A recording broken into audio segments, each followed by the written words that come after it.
boa noite, seja muito bem-vindo ao Pod Kleber, a edição de hoje super especial, esse podcast diferente, dinâmico, interativo, que a gente passa aqui um pouco da bagagem do nosso convidado, a gente quer conhecer um pouco as histórias dessas personalidades que sempre nos brindam com a sua presença. Obrigado a você que nos assiste, que nos ouve. Hoje, em especial, a gente está aqui com esse mesquitense raiz, de verdade, Dr. Haroldo Miller, 68 anos, filho da São José, nasceu na São José, é isso aí, médico ginecologista dos bons, obstetra, especialista em ultrassonografia, tem mais de 40 anos de medicina, olha que bacana. Pai de 3 filhos, avô de 2 netos com 1 a caminho. Então, mais 1 a caminho. Então, 3 no total. Três. E flamenguista. Opa! Doutor Haroldo, Nação Rubro-Negra. Seja muito bem-vindo, obrigado pela sua presença. É uma honra tê-lo aqui com a gente. A gente quer conhecer um pouco aí da sua história. Prazer para mim estar aqui, estou feliz. Sempre que eu tenho oportunidade de falar um pouquinho do que Deus fez na minha vida. Desculpa eu começar assim. Não, já vamos lá. Se aconteceu alguma coisa, papai botou a mão e deu um jeito. Porque se dependesse de mim, 0 à esquerda, mas lá no canto. Não é? Então ele bota a mão e começa a trazer a gente para o 0, menos negativo, até chegar para depois. Até no positivo. E aí vai somando 0. E vai ficando cada vez mais longe da vírgula. É isso aí. Então já conta para nós essa história aí. Como é que Deus agiu na vida do senhor aí? Rapaz, isso é sério. Já começa, já vamos começar por aí. 1971, 17 anos, tinha acabado de fazer um vestibular, achei que eu ia ser médico, estava todo cheio de gracinha. Você vai ser médico, eu falava para mim mesmo. Trabalhava na Promatri, uma maternidade do Rio de Janeiro, maravilhosa aquela maternidade. Eu trabalhava lá com um garotinho do banco de sangue. Aí,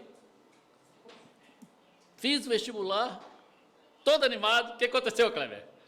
Reprovou. Eu não passei. Que legal, né? Aí, o que a nossa mente maravilhosa faz?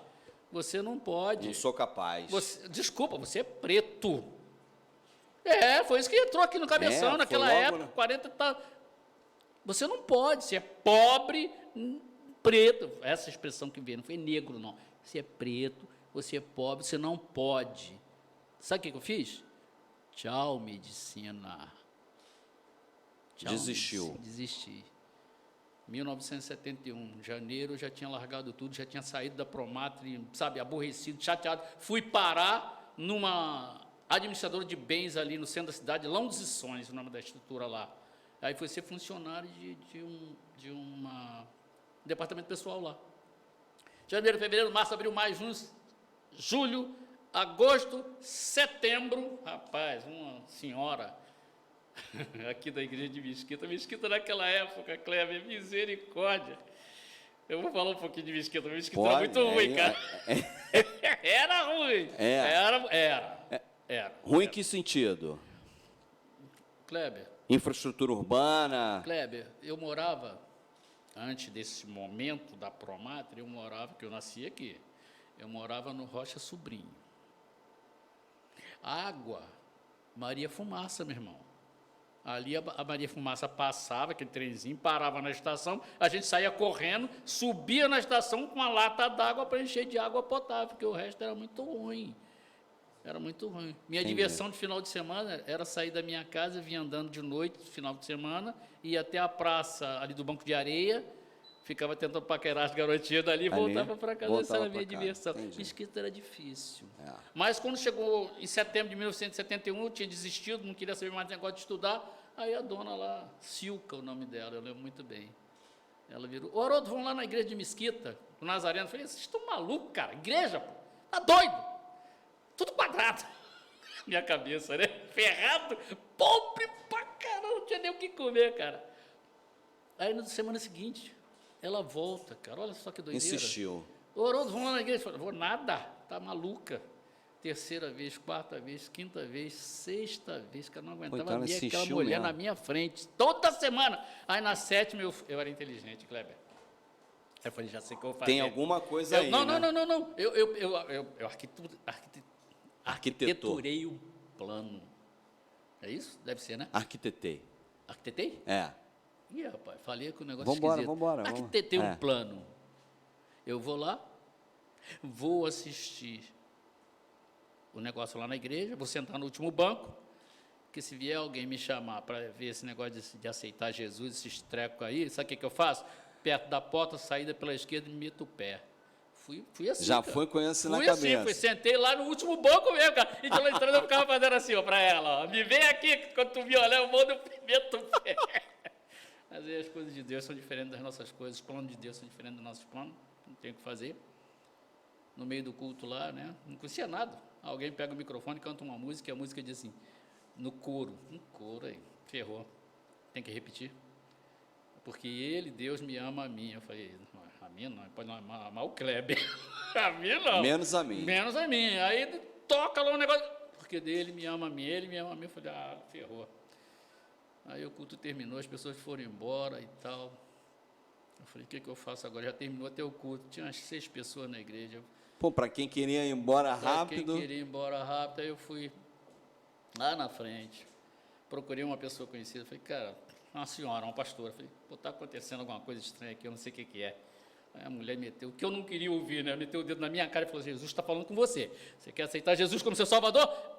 Eu levei um susto. Eu falei, eu quero. Vamos ali. Ajoelhei. Repete comigo. Fez uma oração de confissão. Comecei.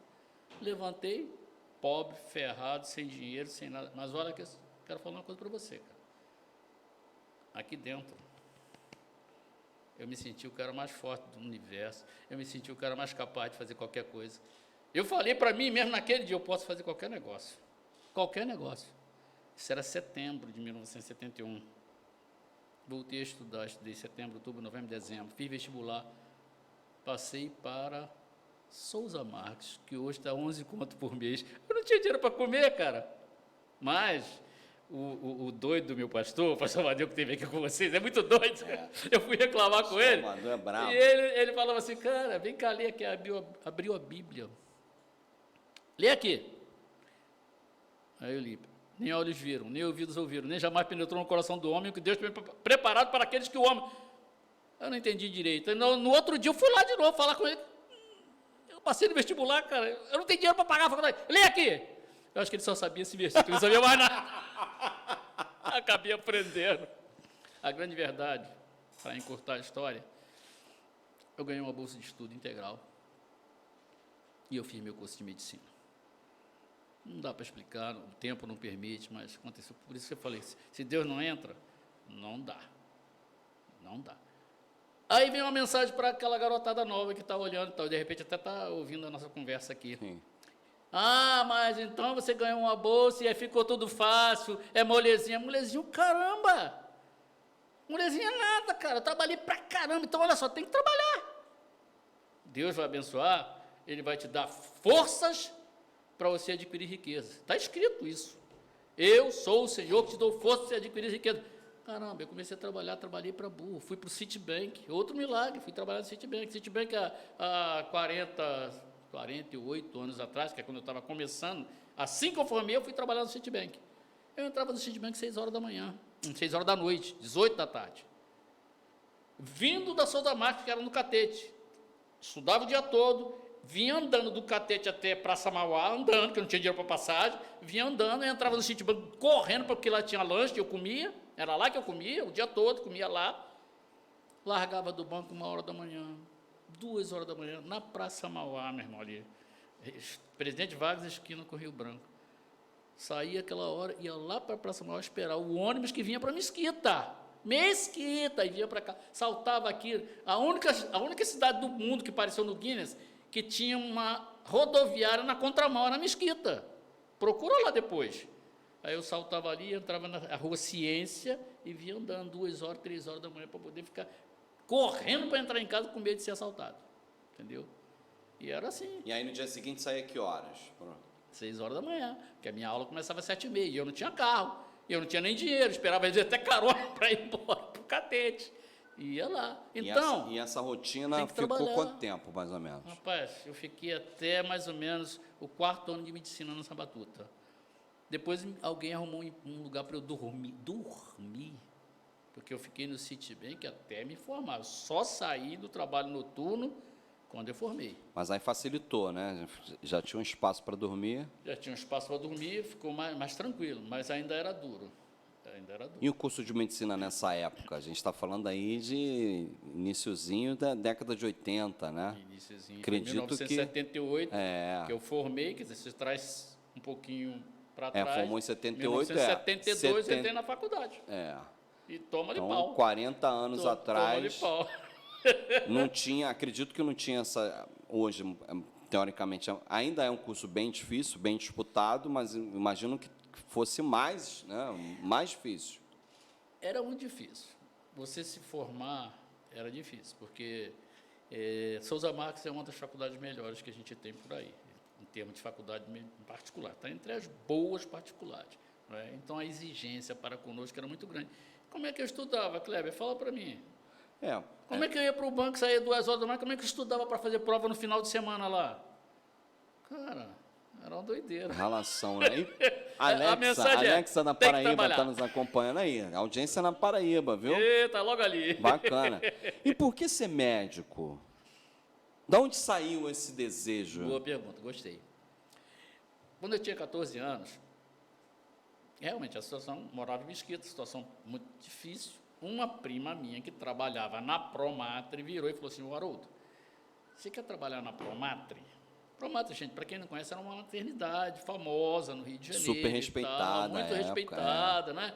Formava vários médicos, todo ano a Promatre formava um grupo de médicos. Eu fui, falei, qualquer lugar que eu possa melhorar um pouquinho, eu vou. Então eu fui para a Promatre para ser garotinho do banco de sangue. Naquela época era permitido isso, um garoto, menor aprendiz, aquele troço todo. Eu fui aprender essas coisas de laboratório lá na Promatre. O que acontecia? Eu dormia no quarto dos médicos agora, nesse períodozinho, antes de eu sair da Promatre, eu dormia no quarto dos médicos. Então eu ficava lá de segunda a domingo. Eu só ia em casa domingo de manhã e voltava domingo à noite. Adolescente, 14 anos, cara. Então eu passava por todos os plantões, eu conhecia todos os médicos. Eram 8 camas no nosso quarto.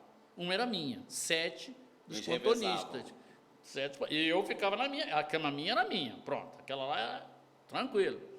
O que acontece, cara? Eu almoçava no mesmo ambiente que os médicos almoçavam.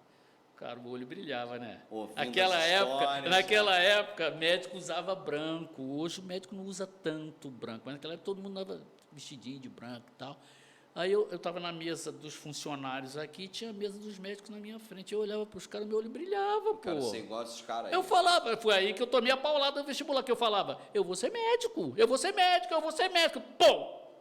A vida fala pra gente que isso é história da carochinha. Que negócio de médico é esse, cara? Mas graças a Deus, né? Foi bom. E depois que formou, fez o quê? Rapaz, aí continua uma série de coisas muito legais. Eu sempre gostei de estudar. Me envolvi com centros de estudo. Todo lugar que eu chegava, me envolvia com centro de estudo. E promovia palestra, promovia um montão de coisa e tal. Fui me envolvendo. Fui para a Santa Casa de Misericórdia. Eu fiz a minha formação obstétrica toda da Promatre. Promatre era obstetrícia. Quando eu estava no 4º ano de formado, 1984, por aí, 4º, 5º ano, eu fui para a Santa Casa de Misericórdia de Janeiro, que era uma referência para quase toda a medicina do Rio, era a Santa Casa. Fui para a Santa Casa, para a 28ª Enfermaria, lá fui aprender ginecologia, aí comecei a disparar. Prestei concurso para título de especialista em GO, né, ginecologia e obstetrícia, passei, peguei meu título é de 1984, meu título de especialista. Aí começou uma série de coisas legais, cara. Comecei a dar aula aqui, dar aula ali, aprender aqui, aprender ali.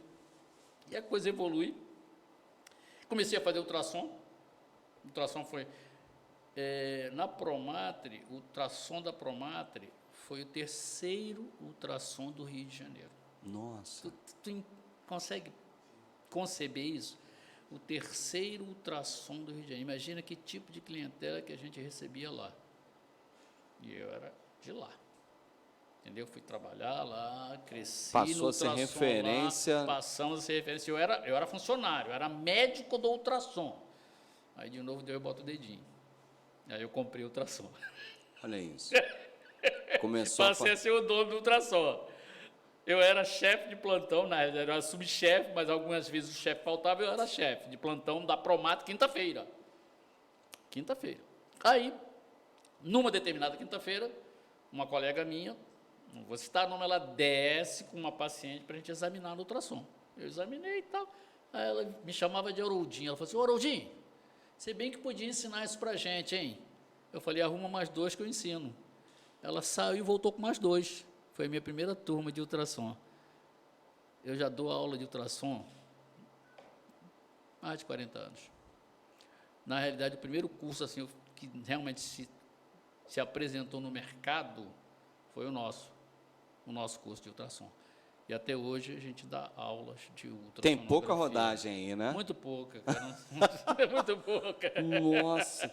E Mesquita, nessa história, nessa trajetória, sempre esteve presente ali de alguma maneira? Presente, porque eu falei, eu conversei com vocês aqui, ali na OAB, sobre prevenção do câncer de mama, há pouco tempo atrás.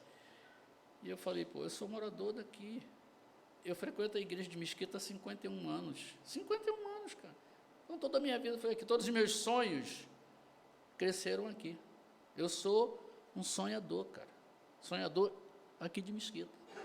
Eu falo uma doideira. Eu falo para as pessoas, e o meu pastor, ele assina embaixo, né? Que do púlpito de Mesquita sai uma profecia para Mesquita. Você que está me ouvindo, preste atenção nisso, que depois você não vai rir não, hein? Do púlpito de Mesquita sai uma profecia dizendo o seguinte, Mesquita vai ser uma cidade modelo no Brasil. Tem mais de 40 anos que a gente fala isso. E aí já falei, eu ia para Campinas, para casa de um amigo meu, um pastor lá, de uma grande igreja de Nazareno de Campinas, que é a igreja de Campinas. Que é a matriz, né? A matriz lá, pelo menos a matriz do Brasil Bom, lá. eu digo a matriz brasileira. Pelo menos aqui o pastor Amadeu contando aqui, as histórias. Aqui eu não posso falar que manda ele. Meu pastor, eu gosto daquele cara demais. Aí eu falava lá, o pastor Guiar lá, falava assim, que era o pastor da igreja lá, eu falava, Mesquita vai ser uma cidade modelo no Brasil. Ele nasceu aqui em Nilópolis. Ele falou, para de palhaçada, neguinho, para de palhaçada, que lá só tem poeira. Aí eu falei, não. E quando eu vejo Mesquita avançado do jeito que eu estou vendo, eu estou apaixonado por Mesquita, de novo. Que bacana. Mesquita está bonita. Você acha que a gente está perto dessa história, está longe? Qual é a avaliação que o senhor tem? Eu acho que a gente está caminhando muito bem. Em que sentido? A gente está caminhando muito bem. Quando eu passo ali em frente à clínica da família, lá do outro lado, do Cosmorama, eu olho para aquilo e falo, por que isso não foi feito antes? Não, sinceramente, sem crítica a ninguém, sem nada. Por que não foi feito antes? Aí eu passo nessa aqui de Juscelino, que coisa bonita. Por que isso não foi feito antes? Aí tu vê a rua do outro lado, um espaço morto, limpo, bonito, as pessoas... Você passa lá agora de noite, tem gente brincando no meio da rua, criançada brincando no meio da rua, pô. Aí tu pega a bicicleta, vai na cicloviazinha que está aqui, começando a brincar aqui. Esses são passos grandes demais para uma cidade que não tinha tanta perspectiva. Eu acho que Mesquita vai aparecer no mercado muito bem daqui a pouco, aí vai se transformar em cidade modelo do Brasil. A gente está trabalhando para isso. Eu acho que o olhar de um gestor apaixonado pela cidade, pelas pessoas, e com uma sensibilidade de sentir o que é possível fazer dentro daquele tempo que ele tem, da disponibilidade de recursos. Sim, eu dou parabéns, eu acho mesmo. que o Jorge tem essa... Não tem proximidade nenhuma com o prefeito. O secretário de saúde eu conheço bem, que é meu amigo, que é o doutor Emerson. Né? Mas eu dou parabéns para ele. Cada vez que eu olho para isso aqui, eu falo, pô, que legal. Aliás, o senhor citou a Clínica da Família. Sendo a sua área, a medicina, o que o senhor me diz sobre essa reviravolta aí na atenção básica da saúde? Que maravilha. Que é a nossa pegada aqui. Prevenção é tudo. E atenção básica significa prevenção. E o melhor de tudo, é barato. Se tiver boa vontade, a coisa funciona. E aí muda a história das pessoas, né? Não pode uma mulher sair de casa às 4 horas da manhã para ir para uma fila para fazer um preventivo, ficar de 4 às 7 da manhã e começa a distribuir fichinhas às 6h30, quando dá 7, chega na vez dela e diz, acabaram 6 fichas. Volta aqui outro dia. Volta sei lá quando. Isso não pode, isso é barato, cara. Bom, isso aí é outro... Não, aí eu acho que é interessante porque o Jorge é muito disruptivo, né? Ele acaba trazendo uma perspectiva de atuação que rompe com os antigos padrões. Sim. Então, ele foi muito criticado quando ele começou a implementar aqui. Ele tinha a figura do Sorange, do Daniel Sorange, que é o atual secretário do Rio, que é referência aí na questão da atenção primária. E aí, quando ele fala assim, não, eu não tenho aqui, do ponto de vista da gestão financeira, eu não tenho como implementar um hospital de emergência aqui, porque não vai atender só mesquitense, pelo próprio nome. Então, eu preciso fazer alguma coisa na área da saúde. E aí ele começa a deslocar esse olhar para a prevenção, para a saúde da família.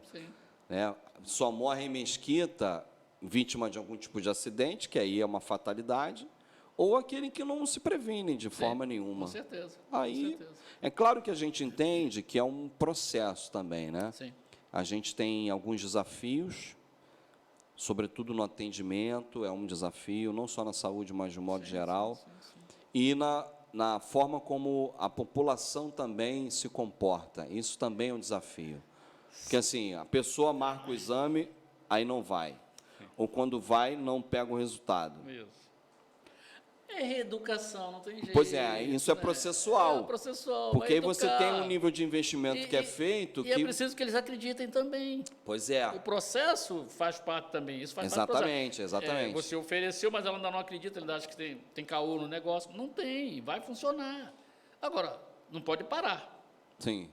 Tem que continuar É por isso que as clínicas são climatizadas, são aprazíveis, são bonitas, né? São bonitas, não deixa nada a desejar com nenhuma clínica particular. Deixa não.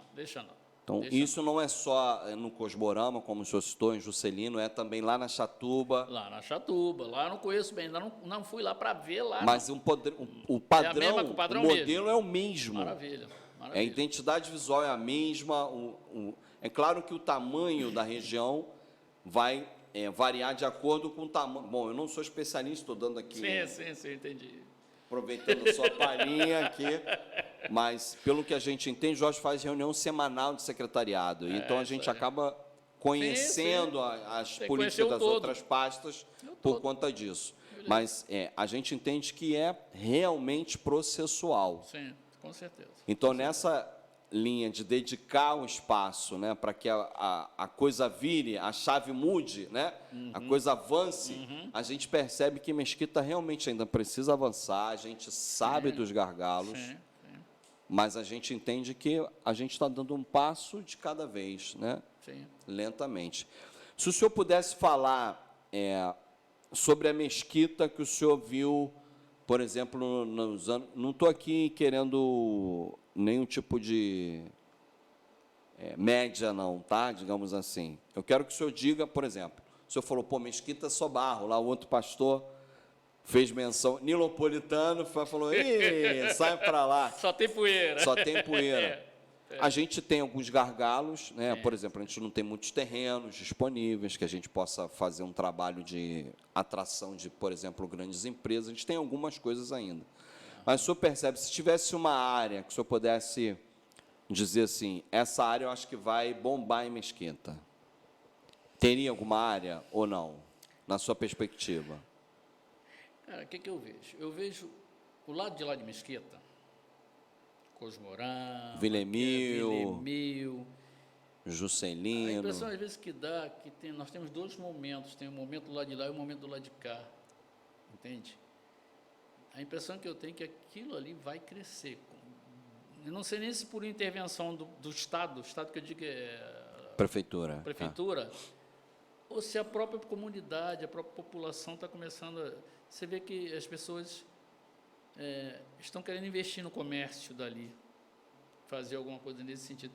Eu acredito que a Clara de lá vai despontar. talvez mais rápido, e de repente vai criar um ciúme do lado de cá, a gente vai fazer a mesma coisa também, tá? Até porque a nossa igreja está aqui, nossa igreja faz diferença nessa região, tá? Faz diferença. Então, deixa eu lhe falar, essa é uma realidade muito presente nos municípios que são cortados pela linha férrea, né? Ele acaba dividindo a cidade. Então, a gente, com essa grana que vai entrar aí da SEDAI, que já entrou, na verdade, da SEDAI, Jorge não faz nada sem planejar, sem orçar, sem desenhar, sem discutir. Então, ele está preparando algumas intervenções que eu acho que vai contrabalançar esse sentimento que o senhor tem em relação ao desenvolvimento da cidade. Eu acho que legal, o senhor vai ficar feliz. Eu vou ficar mesmo. É.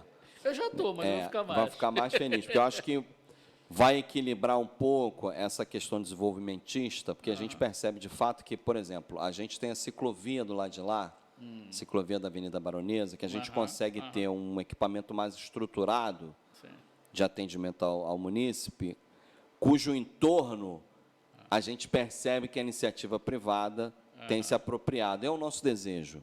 Na verdade, o poder público ele é um facilitador, né? Ele deve tem que virar inspirar. Uma parceria, tem que virar parceria. Porque a prefeitura sozinha não consegue, né? Não é humanamente impossível. Então precisa do apoio do povo, precisa do apoio das forças legislativas, executivo e judiciário, de forças políticas, né? Precisa do apoio da iniciativa privada, precisa estar todo mundo antenado para que a coisa avance. Então, nessa pegada de doação, eu soube que o senhor criou um projeto chamado Tempo de Amar. Legal. Me fale sobre esse projeto. Legal. O que inspirou a criar? O que é o projeto? Tempo de Amar. Tempo de Amar. Eu era presidente da mocidade aqui da nossa igreja, e um dia eu estava em casa, e eu falo nas minhas conversas com Deus, falo, olha só, eu queria ajudar as crianças. Vou fazer uma festa no dia 12 de outubro para 2.000 crianças. Olha a doideira. A nossa igreja ainda não estava construída, não. Ela já estava, o prédio estava feito, mas não tinha piso, as janelas ainda estavam abertas e tal. É só o arcabouço da igreja só. Mas era um espaço grande, né? E a nossa outra igreja, que é a igreja pequenininha, que estava ali na Emílio Badani. Igreja maravilhosa. Aí marcamos. Reuni a direção da mocidade, vamos fazer uma festa dia 12 de outubro para 2.000 crianças. Kleber, a gente ficou visitando, nós visitamos quase todas as casas de Mesquita do lado de cá, quase todas, durante 6 meses. Íamos nas casas, falamos, dia 12 de outubro, isso com 6 meses antes, vai ter uma festa para as crianças. Tem criança, fazia o cadastro. Criança era até 4 anos, de 4 até 11 anos. Essa era a proposta, de 4 a 11 anos de idade. Cadastrando todo mundo, para a gente saber se a gente teria as crianças. Ok. A gente teria as crianças. E até porque a gente precisava saber quantas crianças a gente teria e fazer a compra. Tem noção do aí investimento. Começa a campanha na igreja. Precisamos de presente, precisamos de roupa, precisamos de para 2.000 crianças. No dia 12 de outubro, eu estava como doido. Bandinha de música para tirar as crianças menores para a igreja menor, enquanto aqui ficavam as crianças maiores e tal, aquela coisa toda. Fizemos teatrinho, fizemos um montão de coisa. Era na época do Sítio do Pica-Pau Amarelo, que eu lembro muito bem, você deve lembrar também um pouquinho disso. Isso é mais ou menos... Rapaz, isso tem que... 90 é pouco? Por aí. Mais ou menos. Aí, deve ser, não estou lembrando de detalhes com a data, não. Aí, no dia, marcado para 2 horas, 1h30 da tarde, eu vou para o portão da igreja, né? Tinha um portão, a gente botou esteiras no chão todo para poder as crianças sentarem, tá? Ia ter negócio de teatrinho, aquele negócio todo. Tinha uma banda de música que ia sair com as crianças pequenas dessa igreja para a igreja menor, para levar as crianças pequenas para lá. Essa era a proposta. Rapaz, quando deu 2 horas, eu estava no portão, eu vi uma nuvem de um lado, uma nuvem do outro lado, aquela turma invadiu a igreja, uma coisa de doido. A gente tinha uma equipe boa, graças a Deus. Botamos as crianças sentadas, começou a brincadeira. Bom, vamos levar as crianças pequenas. E a gente ia sair em banda de música, com as crianças pequenas desse fazendo prédio, um cortejo. Um cortejo até outra igreja. E eu saí correndo por essa rua aqui de frente da igreja, que é a Avenida União. Só que a banda aí em frente, eu saí correndo, desnorteado, eu só saí correndo com eles. Feliz da vida, né? Quando chegou ali, eu dei a volta e entrei por essa rua daqui de trás. E voltei para a igreja. Só que enquanto eu voltava para a igreja, eu estava chorando igual um bobo. Aí eu falei, Feliz da vida. eu falei para Deus assim, Deus, me dá amor pelas crianças. Falei para ele, chorando, sozinho, eu e ele. Terminou, não teve acidente, as crianças foram para suas casas, acabou tudo e tal. 30 dias depois eu estou em casa, confortável, na minha zona, tranquila. Aí uma vozinha falou assim, vem cá, você não pediu amor pelas crianças? O que tu está fazendo? Hã? Não estou fazendo nada.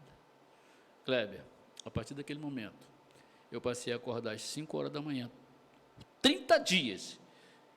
30 dias. Eu convidei um colega para fazer isso comigo, ele pegou uma Panasonic que eu tinha, na época era Panasonic, né? E a gente foi para Nova Iguaçu.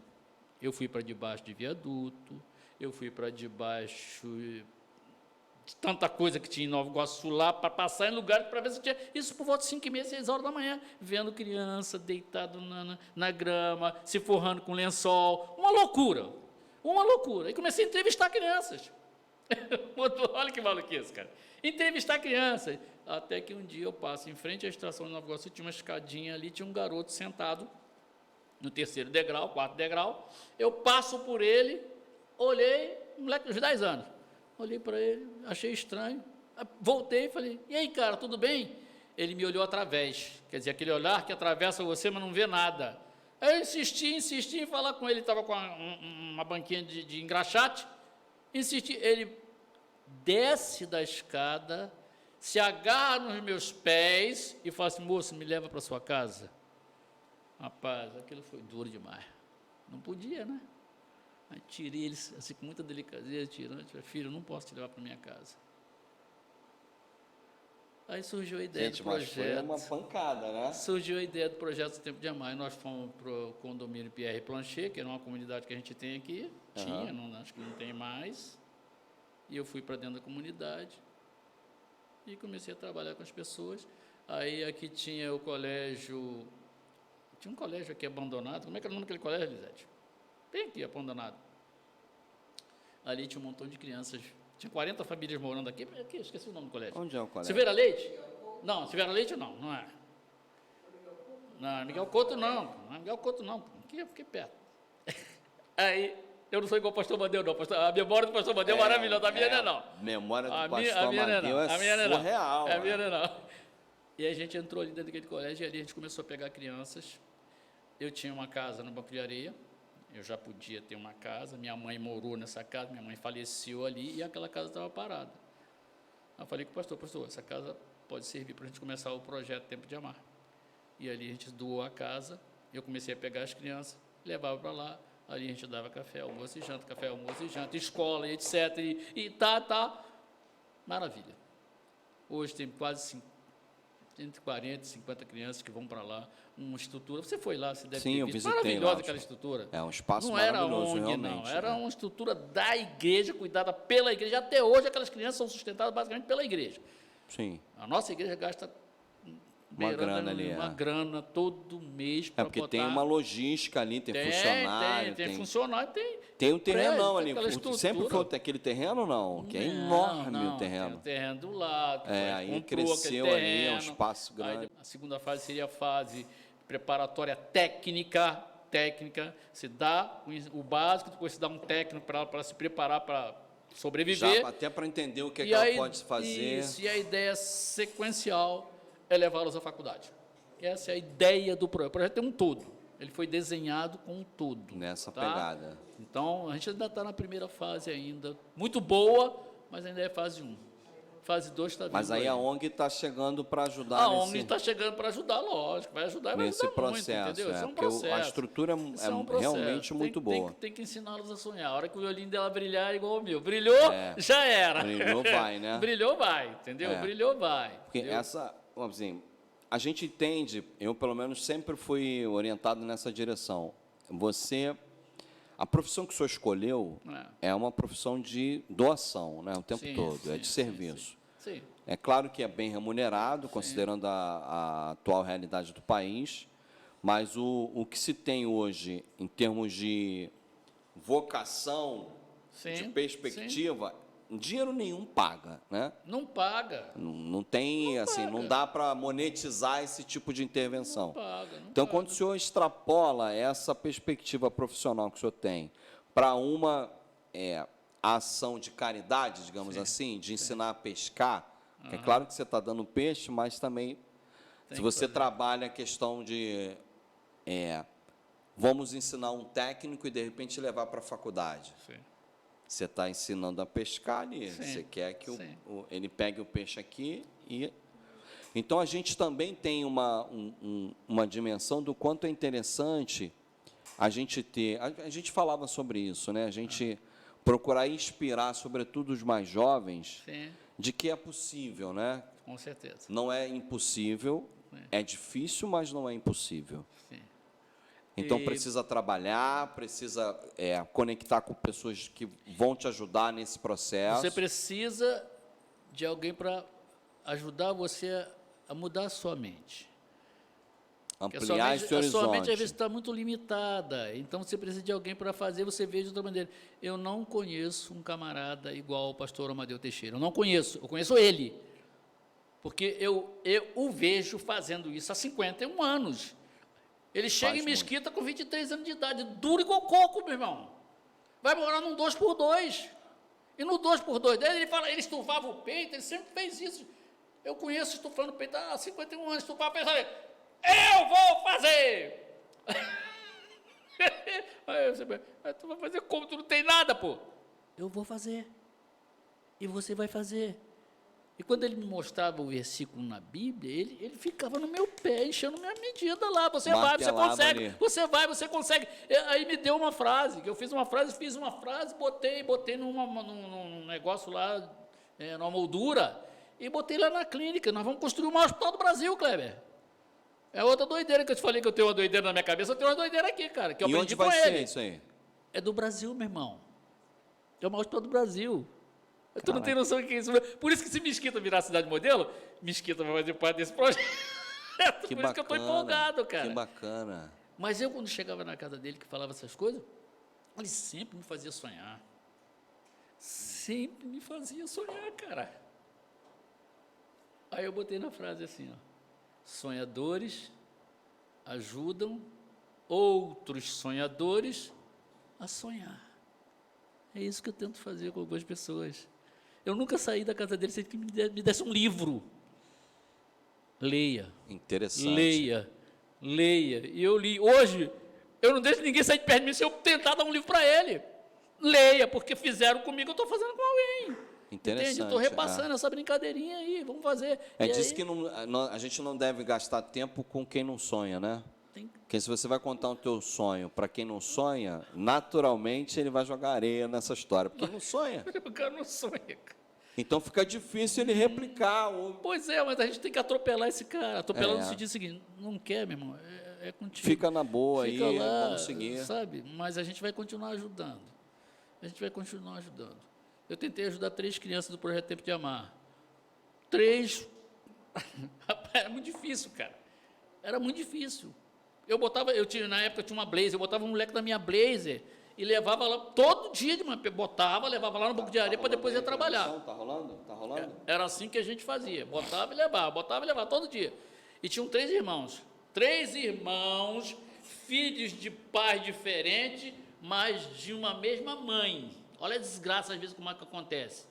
Aí, morreu o pai de um, morreu o pai do outro, morreu o pai do outro, e no dia de Natal, morreu a mãe. Os 3 moleques ficaram... Novos? Não, peguei o Douglas pequenininho, cara, mais novo. Aí, o Wallace acabou não aguentando o tranco, foi morar em outro lugar, o tráfico levou. A outra menina está viva, não vou falar o nome dela, que ela está viva, está lá tentando viver a vida dela. Mas o Douglas hoje é praticamente um pastor. O cara sonhou, foi dos 3, ele sonhou. Valeu. De todos, se só o Douglas saísse bem, eu já estaria satisfeito. Mas ele saiu bem. Está bem. Então, O meu pastor fez isso comigo, fez o meu olho brilhar.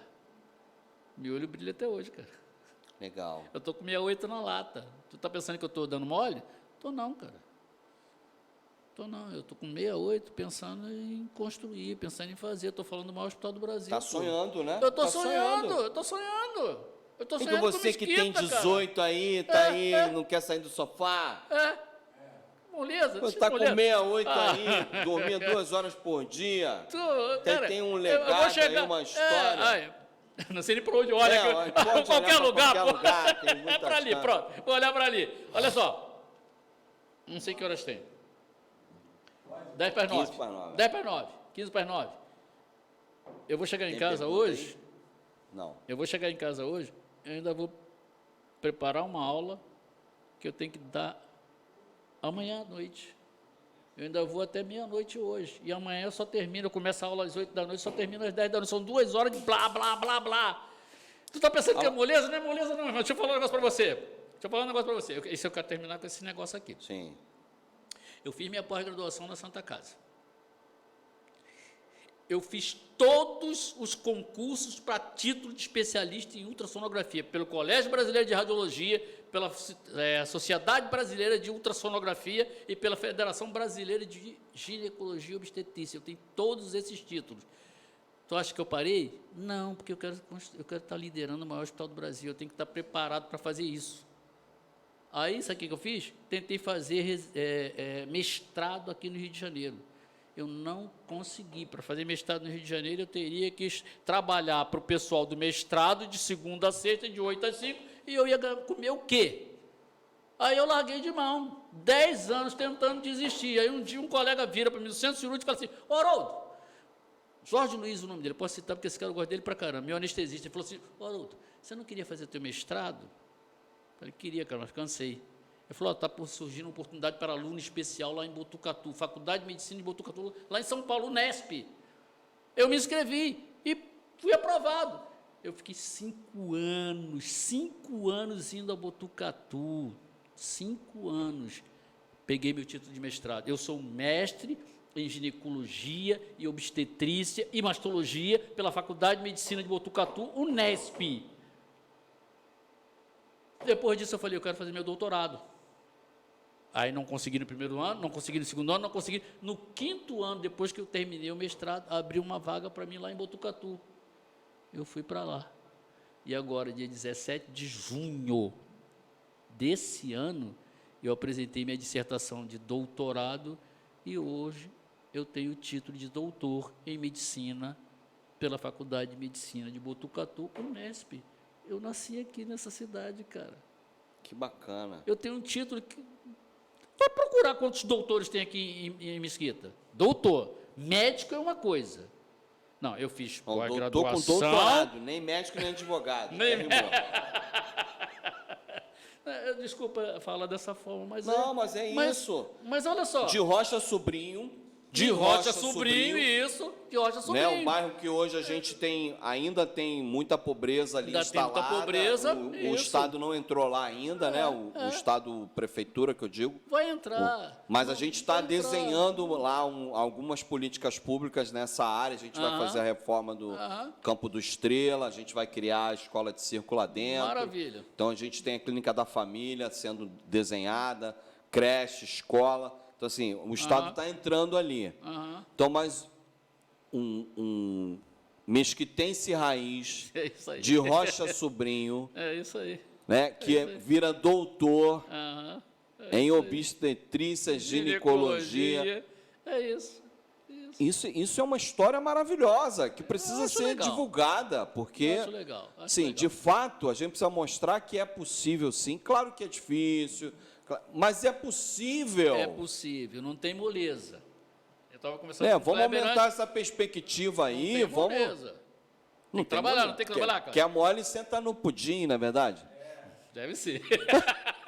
Pô, mas é isso, a gente vê hoje... Antigamente eu brincava dizendo que vai enxugar gelo, mas enxugar gelo não deve ser nada fácil. Não deve ser fácil então, também, deve ser cansativo aberto. Acho que sentar no pudim, é melhor.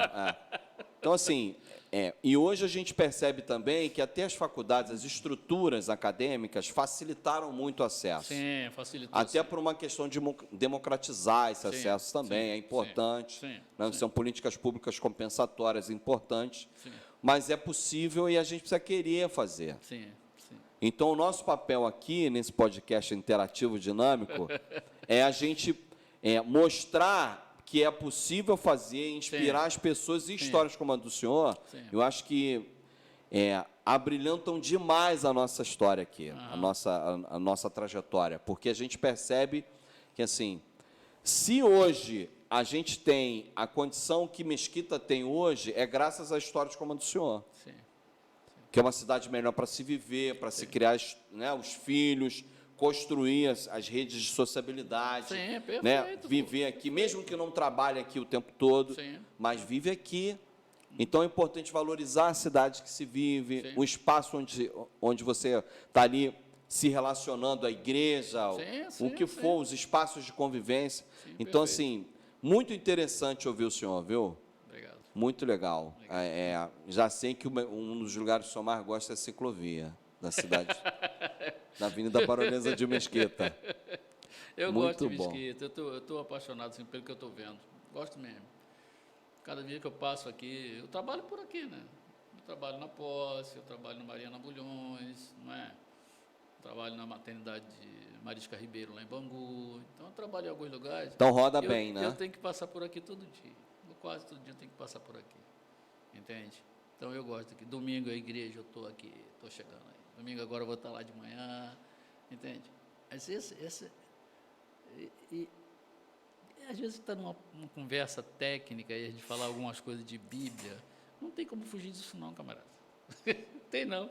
Quando a gente fala que Mesquita vai ser cidade modelo, não é coisa que passou na minha cabeça não. Tem um texto na Bíblia, está em Miqueias, capítulo 5 de Miqueias, está escrito assim, ó, o profeta Miqueias falando de Jerusalém, fala assim, e tu, Belém, Judá, não é das menores de Judá, não é a menor, porque de você vai sair aquele que vai mudar, o que vai tirar o pecado do mundo, que vai fazer. Só que ele estava se referindo a Jesus. Sim. Quando a gente fala de Mesquita, a gente fala assim, e tu, Mesquita, você é talvez uma das menores, ou talvez fosse na época uma das piores do Rio de Janeiro. Não vou falar do Brasil, porque o Brasil tem muita cidade ruim. Mas o legal é o que vem depois, que a gente fala assim, mas de Mesquita, isso é dito lá do púlpito, e o púlpito de Mesquita é um lugar sagrado. A gente fala assim, de Mesquita vão sair os líderes que vão mudar a história do Brasil. Olha o que eu estou falando para você. De Mesquita vai sair líderes que vão mudar a história desse país. Pode ser que eu nem veja, mas é o que eu creio. Eu prefiro viver pelo que eu creio. Bom, do ponto de vista religioso, o pastor Amadeu já falou de vários dos líderes que ele formou, de que ele caminhou por aí, das igrejas que ele abriu. Não é brincadeira. E do ponto de vista, hoje, de política pública, o Jorge, o nosso prefeito, ele recebe toda semana gente do estado todo, na área da saúde, na área da educação, na área da assistência, na área do esporte, gente querendo entender como é que ele faz os processos. Que maravilha, cara. A gente já é meio que referência em algumas dessas áreas. Que maravilha. Então tem sido... Vocês estão de parabéns, estou feliz, eu estou muito feliz. Eu quero te agradecer aí. Pelo convite aí, pela oportunidade. Quero agradecer aquela garota que está escondida ali, Elisete. Elisete é doida, ela não é muito boa da cabeça, não. Elisete não bate muito bem, não, mas é gente boa. Mas ela é gente boa, gente boa. Me diga, para a gente encerrar, temos perguntas aí? Não, estamos bem, então. Estamos bem. Na linha, ninguém gostou desse negócio. Ninguém questionou. Ninguém quer saber desse negócio. Fecha esse negócio aí, que não está legal, não. Bom, ser referência, o senhor já falou mais de uma vez, acho que é legal. Mas, se o senhor pudesse pensar uma Mesquita para daqui a 20 anos, seria como? Legal. Eu vejo uma Mesquita, a gente está falando em cidade modelo, então tem que ser modelo na saúde. Então, o trabalho de prevenção ele tem que se intensificar para a gente acabar com as coisas que podemos acabar. Tipo? Câncer do colo, zera essa porcaria, pô. Haroldo, você tá maluco? É fácil não, fazer é isso? fácil, prevenção básica, é uma coisa mais fajuta do mundo, só boa vontade. Então, se é um negócio que no Brasil a gente tem uma estatística de 2% e na Europa, Estados Unidos é 0,2%, a gente está 10 vezes mais, vai tomar banho. Não pode, tem que acabar. Então, prevenção, pô, tem uma desgraça chamada pré-eclâmpsia. Pré-eclâmpsia. Se você visitar qualquer maternidade que tem CTI no Rio de Janeiro e no Brasil, você vai encontrar todos os leitos com mulheres que fizeram pré-eclâmpsia. É uma doença que acontece na gravidez, só acontece na gravidez, com pressão alta, que leva a mulher a fazer crise convulsiva, que arrebenta com ela, e às vezes mata as crianças também, e que é um troço hoje, perfeitamente evitável. Já mapeado, já tratado. Perfeitamente evitável. Então, eu vejo Mesquita sem câncer de colo e sem pré-eclâmpsia. Olha que legal, mudou muita coisa. Um bom projeto para tratar e prevenir hipertensão arterial, para prevenir diabetes. Eu sei que devemos estar fazendo isso já. Mas vamos colocar isso, viu, Kleber? É uma sugestão. Coloque isso em números.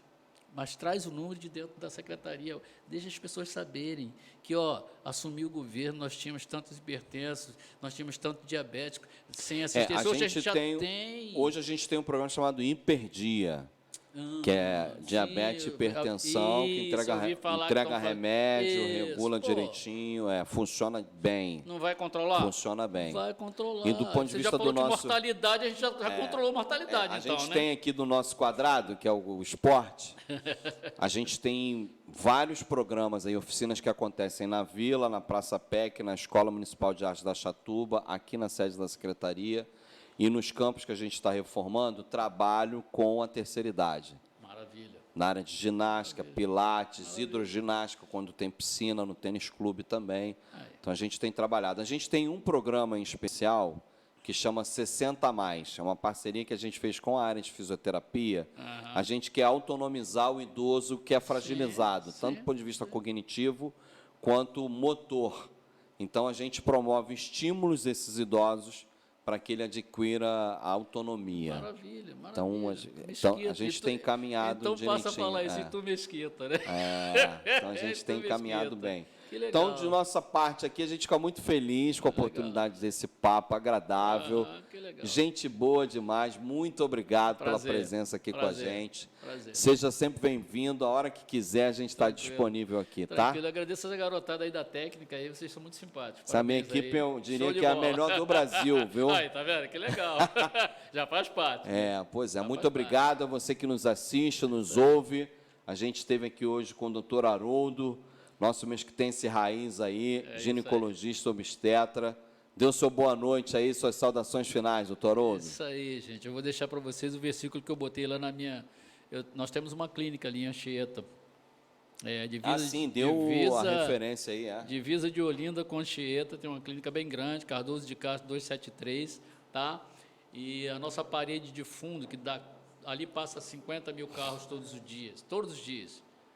E a nossa parede de fundo mede 20 metros aqui por 4 metros aqui, um negócio assim.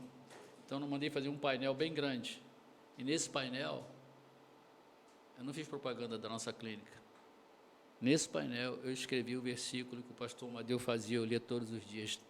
E eu vou dizer para você hoje, assim, nem olhos viram, nem ouvidos ouviram, nem jamais penetrou no coração do homem o que Deus tem preparado para aqueles que o amam. Se você se der a oportunidade de amar a Deus, cara, muita coisa pela frente. Muita coisa pela frente para acontecer. Então, boa noite para vocês. Muito obrigado, Kleber. Muito obrigado. Quero agradecer o prefeito, lógico, é uma oportunidade que a gente tem, né? Uma porta aberta para isso. Então, que Deus abençoe vocês. Amém. Amém. Um grande abraço e fiquem na paz aí. E Mesquita é de mesquitense. É isso aí.